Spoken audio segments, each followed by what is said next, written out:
राजस्थान की राजधानी जयपुर, जहां दादू संप्रदाय की आस्था से जुड़ी पवित्र मोक्ष स्थली भैराणा धाम इन दिनों विकास और धार्मिक भावनाओं के बीच टकराव का केंद्र बनी हुई है।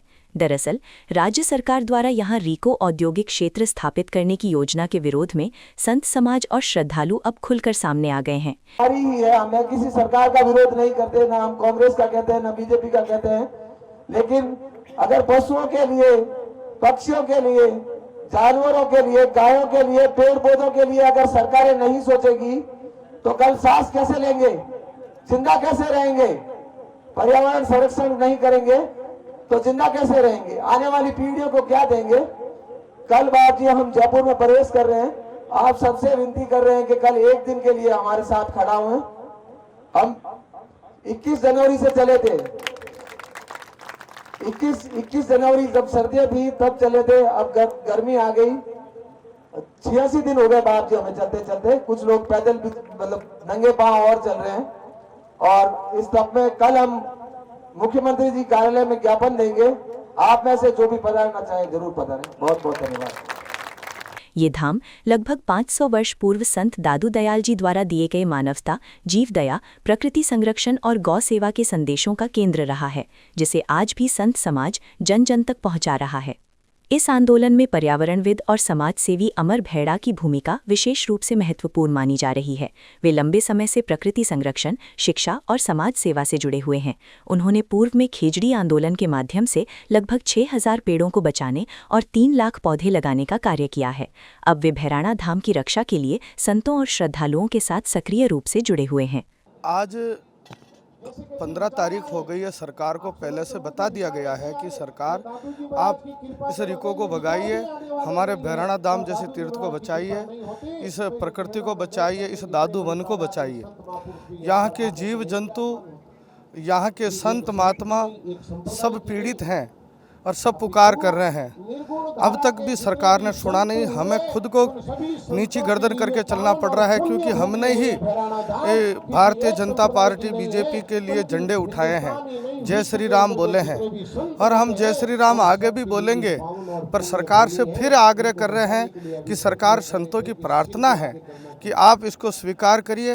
अब तक आपकी जू भी नहीं रेंग रही है, बाद में फिर साधु संतों के पास आके आपको कहना पड़ेगा, इसलिए सावधान हो जाए सरकार, पहले से सावधान होकर के और इस संतों का आवाज़ को सुने और इस भैराणा धाम जैसे तीर्थ को पुनः वापस स्थापित कराने का कार्य करे।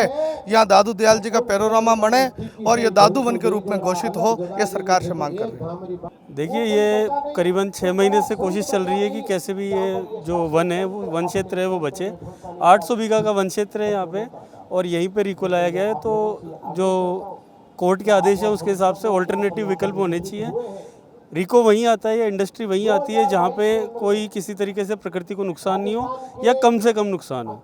तो यहाँ पे ये करप्शन का शिकार हुआ है और ज़्यादा से ज़्यादा जहाँ प्रकृति का नुकसान हो रहा है वहाँ पे ये रीको लाया गया है। तो ये बहुत ही निंदनीय है। और दादू दयाल जो कि 500 वर्ष से ऊपर जिनकी समाधि स्थल यहाँ पे है, बिल्कुल लगता हुआ 100 मीटर भी इन्होंने एरिया नहीं छोड़ा है, तो वो बहुत निंदनीय है। और इसको हम मानते हैं कि ऑल्टरनेटिव जो है सरकार को सोचना चाहिए, और अगर सरकार नहीं सोचेगी तो हम सब एक साथ हैं और इस रीको को यहाँ से हम भगा के ही दम लेंगे। ऑल्टरनेटिव उनको विकल्प लेने ही पड़ेंगे ताकि विकास भी चलता रहे और पर्यावरण भी साथ में सुरक्षित रहे। भैराणा धाम केवल धार्मिक दृष्टि से ही नहीं बल्कि पर्यावरणीय रूप से भी अत्यंत महत्वपूर्ण है।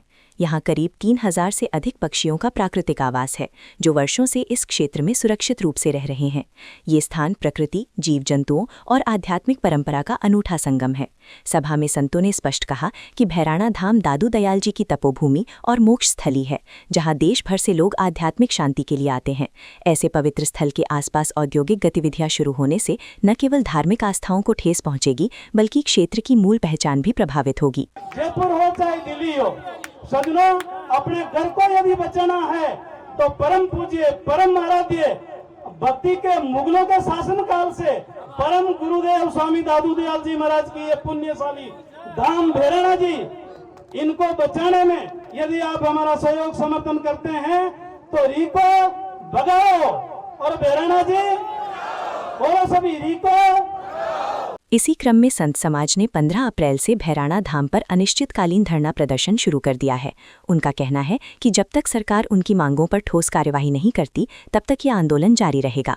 संतों और श्रद्धालुओं ने स्पष्ट चेतावनी दी है कि यदि उनकी बात नहीं मानी गई तो आंदोलन को और व्यापक रूप दिया जाएगा।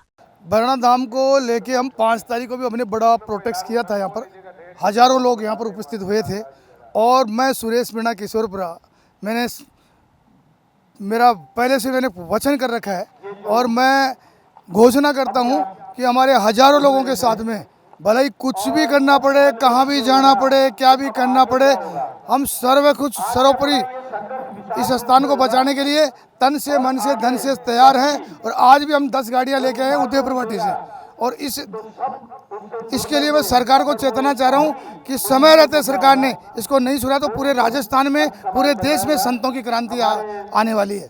हम जो यात्रा लेकर के हमारे साथी जैसलमेर से, पाकिस्तान बॉर्डर से जयपुर आए हैं, उन साथियों के साथ हम लोग थे। वो यहाँ आए थे, उनको पता लगा कि 800 बीघा ज़मीन ओरण की दर्ज ज़मीन थी, राजस्व रिकॉर्ड में दर्ज ज़मीन थी। उस ज़मीन को सरकार ने, राजस्थान की सरकार ने रीको को अलॉट कर दिया। ये कितना दुर्भाग्यजनक है कि जिस सत्ता को सनातन धर्म के संरक्षण के लिए हम लोगों ने वोट दिया, ताकत दी, प्रचंड बहुमत देकर के राजस्थान और हिंदुस्तान की सत्ता तक पहुंचाया, वो सत्ता आज साधुओं के संतोष का हनन करने पे उतर गई। आप देख रहे हो पीछे दादू पंथ के संत मंच पर धरने पर बैठे हैं अनिश्चितकालीन के लिए।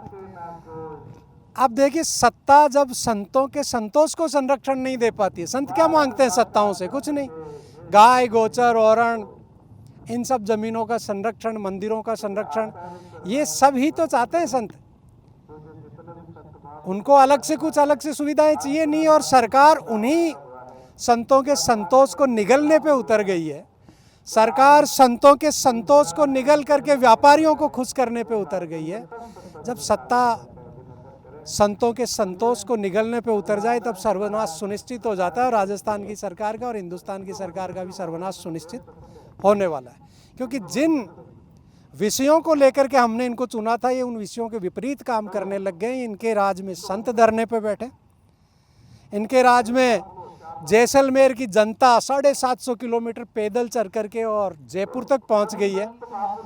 भगत सिंह कहते थे ना, बैरों को सुनाने के लिए धमाका करने की आवश्यकता होती है।